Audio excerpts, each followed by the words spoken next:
Chapter number 7 को पढ़ते हैं। जैसा कि है चैप्टर नंबर 7 में नियंत्रण एवं समन्वय।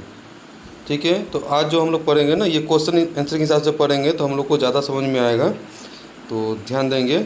इससे आपका क्या होगा, ये चैप्टर कंप्लीट हो जाएगा। ठीक है, तो चलिए बिना देरी करते हुए पढ़ते हैं।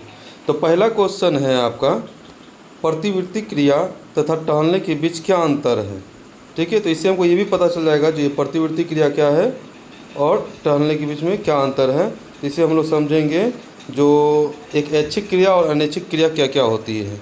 ठीक है, तो देखेंगे प्रतिवर्ती क्रिया। प्रतिवर्ती क्रिया जो है, तो प्रतिवर्ती क्रिया मेरुरज्जु द्वारा नियंत्रित होती है, जबकि टहलना किसके द्वारा होता है, तो ये मस्तिष्क के भाग अनुमस्तिष्क द्वारा नियंत्रित होते हैं। अनुमस्तिष्क मतलब जो इसको हम लोग कहते हैं सेरिबलम, सेरिबम। ठीक है, वही दूसरा आते हैं हम लोग यहाँ पे प्रतिवर्ती क्रिया। यह अनैच्छिक क्रिया है, क्रियाएं हैं, मतलब इसको करने के लिए हम लोगों को जो है सोचना नहीं पड़ता, ऑटोमेटिक हो जाता है। जैसे आप गर्म तवा पे हाथ रख दिए तो अचानक से हट जाना। ठीक है, ये प्रतिवर्ती क्रिया है, ये अनैच्छिक है। ठीक है, दूसरा है आपका ऐच्छिक। टहलना जो ये ऐच्छिक क्रियाएं हैं, जैसे अगर हमको कहीं जाना है घूमने के लिए तो पहले सोचेंगे किस जगह जाएंगे, नहीं जाएंगे, उसके बाद उस हिसाब से हम लोग रिएक्ट करेंगे। ठीक है, तीसरा है आपका, यह क्रिया अत्यंत तेज अर्थात 1 सेकेंड के सूक्ष्म अंश में ही पूर्ण हो जाती है, मतलब इसमें समय नहीं लगता है। और इसका क्या, टहलने में इस क्रिया में अधिक समय लग जाता है, क्योंकि पहले मस्तिष्क विचार करता है तथा सूचना को तंत्रिका के माध्यम से पेशियों तक पहुंचाता है। ठीक है, तो यही है आपका प्रतिवर्ती क्रिया और टहलने में क्या अंतर है। तो इस हिसाब से हम लोग समझ गए प्रतिवर्ती क्रिया किसे कहते हैं, और जो है प्रतिवर्ती की क्रिया जो ऐच्छिक होती है, अनैच्छिक होती है, जो कम समय में हो जाता है। तो इसका अगर उदाहरण लिया जाए तो उदाहरण हो गया इसका, जैसे कि कोई घटना या आशंका होते ही अपने आप जो हम लोग रिएक्ट कर देते हैं, वही। ठीक है, चलिए आगे देखते हैं। प्रश्न नंबर 2 है। प्रश्न नंबर 2 में क्या दिया गया है, तो प्रश्न नंबर 2 में है आपका, 2 तंत्रिका कोशिकाओं यानी कि न्यूरॉन के मध्य अंतग्रथन सिनेप्स में क्या होता है। तो इसका उत्तर है आपका, 2 तंत्रिका कोशिकाओं के मध्य रिक्त स्थान होते हैं जिसे अंतग्रथन सिनेप्स कहते हैं। ठीक है, तंत्रिका कोशिकाओं के द्रुमाकृति पर उत्पन्न विद्युत आवेग तंत्रिकाक्ष एक्सॉन में होता हुआ अंतिम सिरे तक पहुंचता है।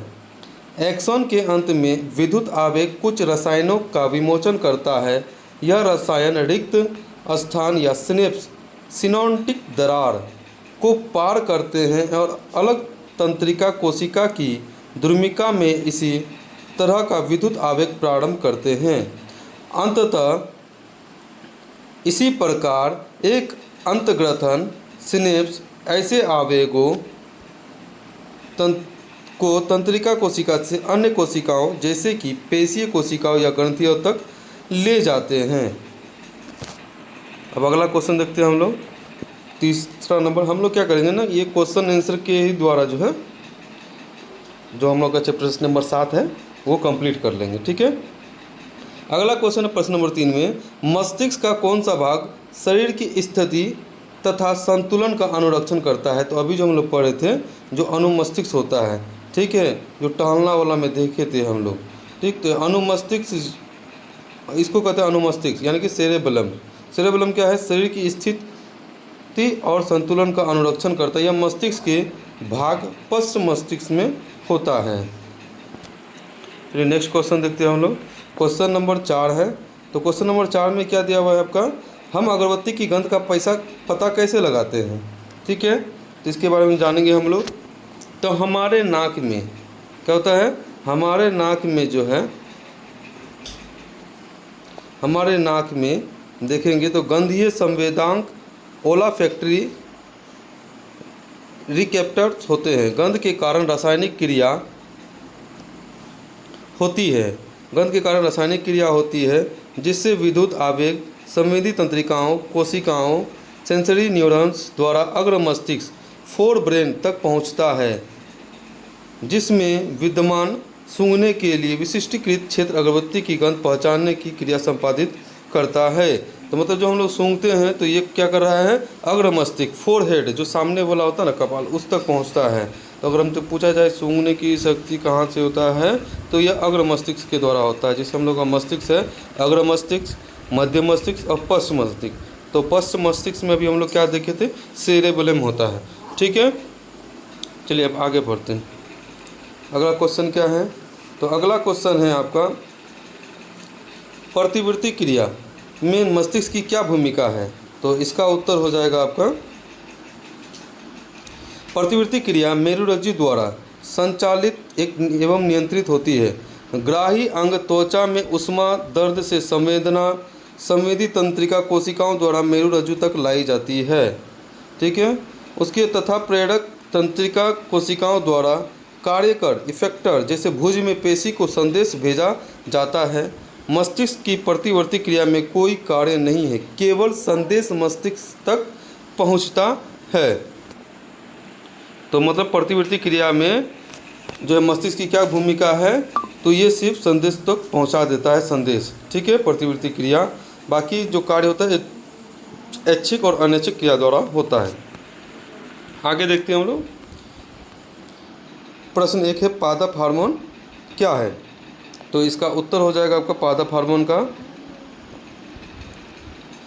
पादपों में उपस्थित हुए रासायनिक पदार्थ जो पौधों की वृद्धि, विकास एवं पर्यावरण के प्रति अनुक्रिया के समन्वय में सहायता करते हैं।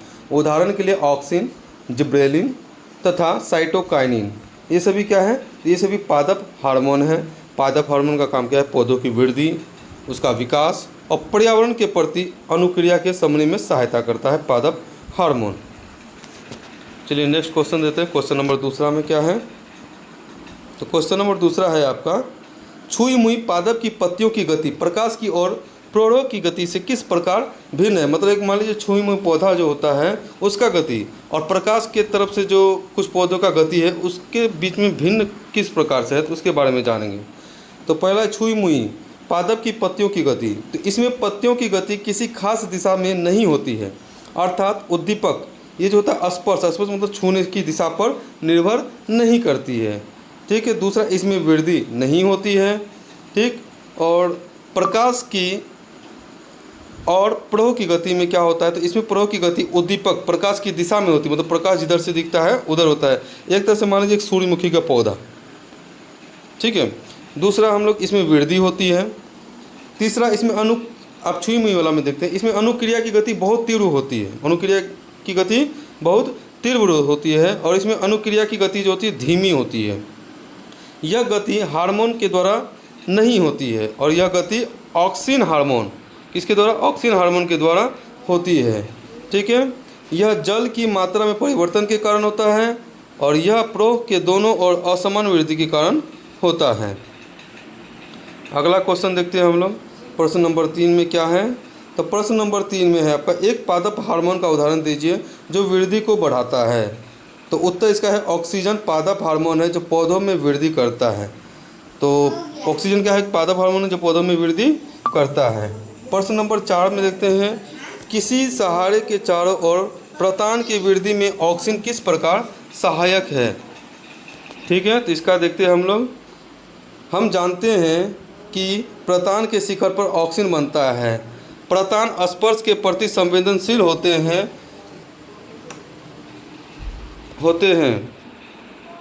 ठीक है, जैसे ही प्रतान किसी आधार के संपर्क में आते हैं वह भाग उतनी तेजी के साथ वृद्धि नहीं करती जितनी तेजी से आधार से दूर वाला भाग करता है, क्योंकि ऑक्सीजन विसरित होकर उस तरफ चला जाता है। इसके कारण कोशिकाएं लंबी एवं तन्य हो जाती है। प्रतान मुड़ जाता है तथा आधार से लिपट जाती है। उदाहरण मटर के पौधे। चलिए नेक्स्ट क्वेश्चन देखते हैं 5 नंबर में। जलानुवर्तन दर्शाने के लिए एक प्रयोग की अभिकल्पना कीजिए। चलिए ये तो आपका प्रयोग वाला हो गया, इसको छोड़ स्किप करते हैं, आगे देखते हैं। निष्कर्ष पढ़ लेते, इसमें क्या है निष्कर्ष में दिया हुआ।